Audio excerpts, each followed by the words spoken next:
এক নম্বর হলো দুধ যদি খান, মধু যদি খান, পানি খান আর রুটি খাইবেন। রুটি খাবেন, পানি খাবেন, দুধ খাবেন, মধু খাবেন। কয়টা হলো? 4টা খান। আমার ভাত খাওয়া হয়ে গেছে কারা? আমি কই কই লিখিব ভাত দেখলে আমার জ্ঞান থাকবে। ভাতই মনে একটা জিনিস।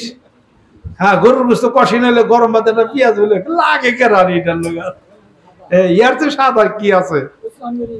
আমি রুটি বানাই, রুটি সামনে রেখে ভাত খাই, তা জানেন। পরে কই তার ভাত আনস কি করবার লাগে আমার সামনে। হাদিস শরীফের মধ্যে আসছে যে আল্লাহ পাক বান্দার একটা কাজকে খুব পছন্দ করেন, সেটা হলো আন-নাফু বিল মুসলিমিন আর আল ঈমানু বিল্লাহ। আল্লাহ বলে আমার প্রতি পূর্ণ বিশ্বাস, একান্ত বিশ্বাস, আর কোন মুসলমানের জন্য কিছু যদি তুমি উপকার করো, সুবহানাল্লাহ, এর চেয়ে ভালো আমি আল্লাহর কাছে আর কিছু নাই। আর দুটি জিনিস আমি আল্লাহর নিকটে সবচেয়ে বেশি খারাপ অপছন্দ করি।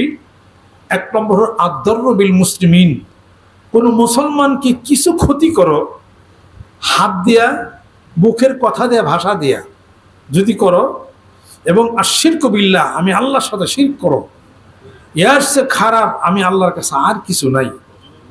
খারাপটা পরিহার করি, ভালোটা গ্রহণ করি। রাজি আছেন? আল্লাহু আকবার।